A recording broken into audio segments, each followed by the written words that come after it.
Hello YouTube! Après plusieurs semaines de travail acharné, ça y est, on touche enfin au but. Il va nous rester quelques tout petits détails à régler pour que les petites pièces soient totalement terminées, du moins en termes de travaux. Et ça c'est cool, parce qu'après 2 ans, ça sera les premières pièces de l'appartement qui seront intégralement finies. Il était temps, non? Après retrait de la bâche au sol, on va pouvoir terminer l'installation définitive des portes à galandage. On aura vraiment nos 2 pièces qui pourront être soit séparées, soit réunies, et c'était le but du galandage en plein milieu. Mais là, tout de suite, l'important c'est de faire l'installation des radiateurs. Enfin ça, c'est si on arrive à les retrouver dans tout le bordel du salon.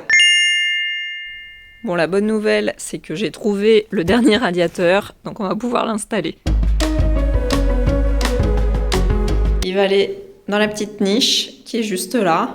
Et ça, c'est ce qui va nous servir à le raccorder. Et il est important qu'on raccorde les radiateurs dans ces pièces parce qu'ils sont sur le même circuit que le radiateur de notre chambre. Donc tant qu'ils sont pas raccordés, on n'a pas de chauffage dans les chambres.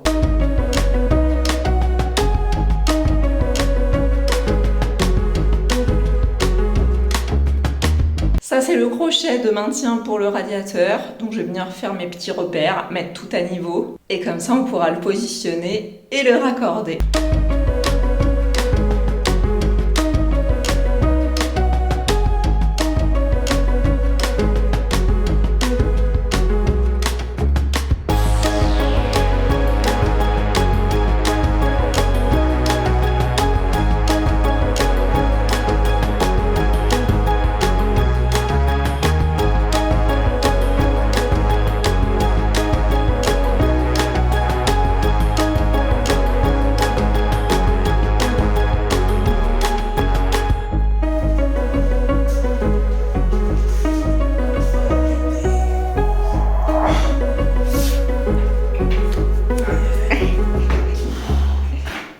Ah, il est lourd celui-là. Il y a des briques dedans, c'est pas possible. Il y a des briques! Donc il va retourner à sa place là-bas.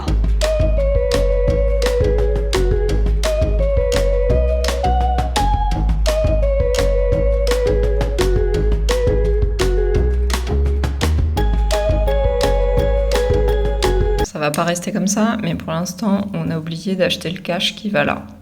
Donc c'est ouvert.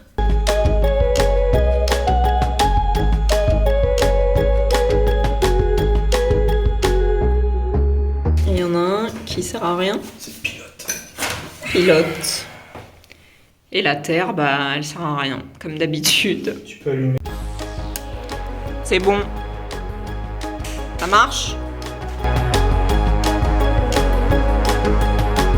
On parlera plus en détail dans une prochaine vidéo de comment on a réfléchi la conception de notre tableau électrique. Mais en gros, pour les radiateurs, ce qu'on a fait, c'est qu'on a séparé par zone. Donc on a fait un circuit pour les radiateurs des chambres, un circuit pour les radiateurs de l'espace salon, salle à manger, cuisine, et un circuit pour le radiateur de la salle de bain, parce que lui, comme il est dans une pièce d'eau, il doit être tout seul sur un circuit dédié. Pour choisir la bonne puissance des radiateurs en fonction de la taille de ces pièces, on a considéré que, en gros, il fallait qu'on prenne 1000 watts pour 10 mètres carrés. L'idée c'est vraiment de prendre des radiateurs qui soient adaptés, parce que s'ils sont pas assez puissants, ils vont devoir booster à mort pour arriver à chauffer une plus grande superficie de pièces que ce qu'ils ont la capacité de faire. Et s'ils sont trop puissants, ils vont surconsommer pour rien, parce qu'il n'y aura pas besoin d'une si grande puissance pour chauffer des petits espaces. Ensuite, pour savoir quel disjoncteur on va utiliser, il suffit de calculer la puissance cumulée de tous les radiateurs qu'on aura mis sur le même circuit.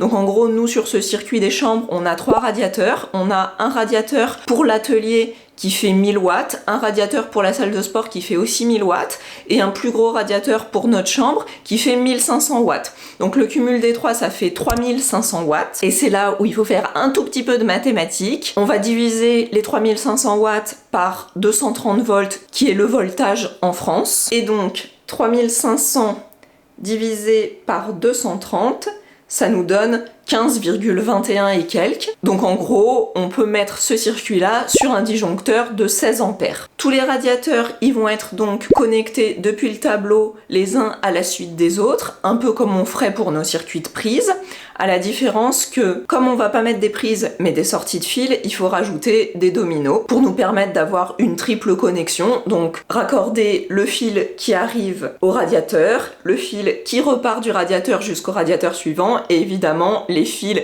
qui sortent du radiateur et qui servent à l'alimenter. Et en plus, ça permet que si un radiateur est HS, le reste du circuit puisse continuer à fonctionner. Mais pour ça, il faut au moins avoir mis les dominos, ce qu'on n'avait pas fait jusqu'à maintenant.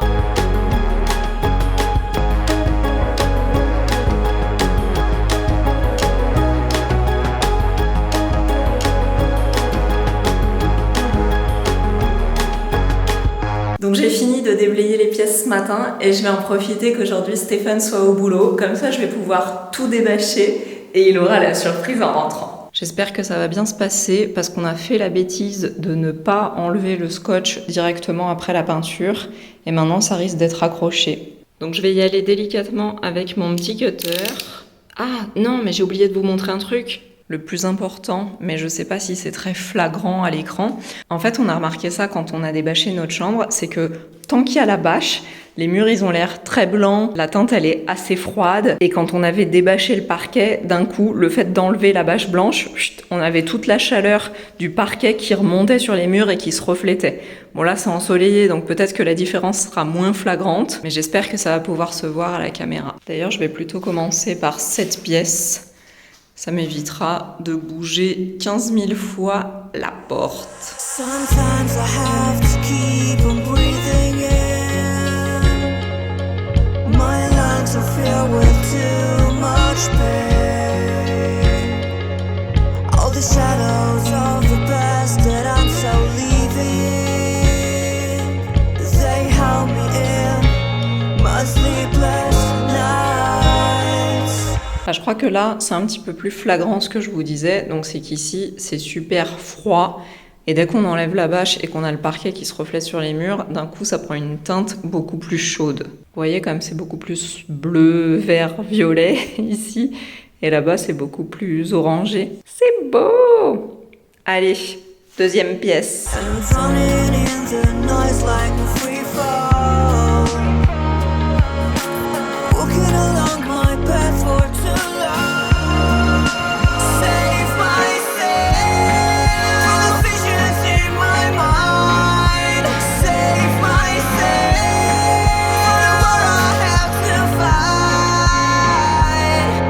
Ah bah je réalise qu'on s'est jamais occupé de ce truc.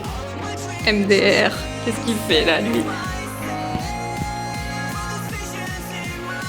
Oh mais il est collé. Pas très drôle ça. Ça va. Rien de cassé.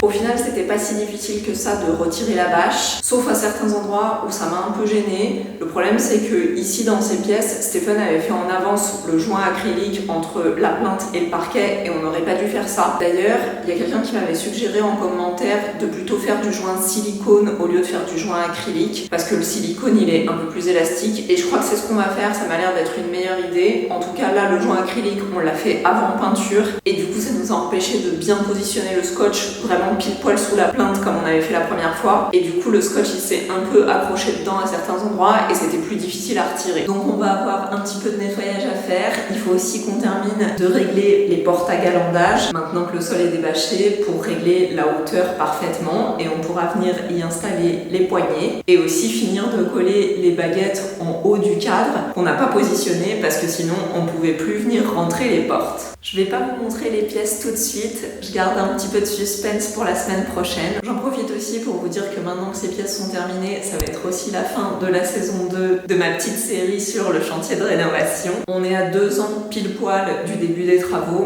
donc on va en profiter pour faire un petit break sur les vidéos, partir un petit peu en vacances. Vous verrez évidemment la vidéo résumée des 2 ans de travaux et on se retrouve très prochainement pour la saison 3, la fin de la cuisine, du salon et j'espère vraiment la rénovation complète des pièces d'eau.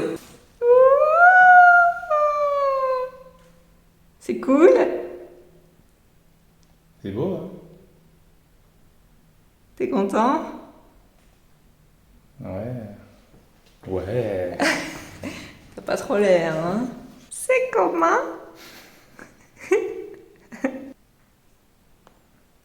Mais c'est beau, oui. C'est beau. C'est encore un peu trop écarté, mais c'est mieux. En bas c'est nickel. Et c'est en haut que... Oh bah là c'est mieux, c'est bon, bouge plus.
On va retenter l'expérience avec cette sous-couche bois, parce qu'on a plein de petites traces qui sont ressorties par-dessus l'enduit après le ponçage. Donc on va voir si c'est efficace, et puis on a décidé de faire l'application au rouleau, on va pas ressortir la machine airless pour ça, et ça va nous permettre de tester la différence de rendu entre les deux.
De retour sur le cache du conduit, donc on a poncé la première couche de finition, et là je vais faire la deuxième couche.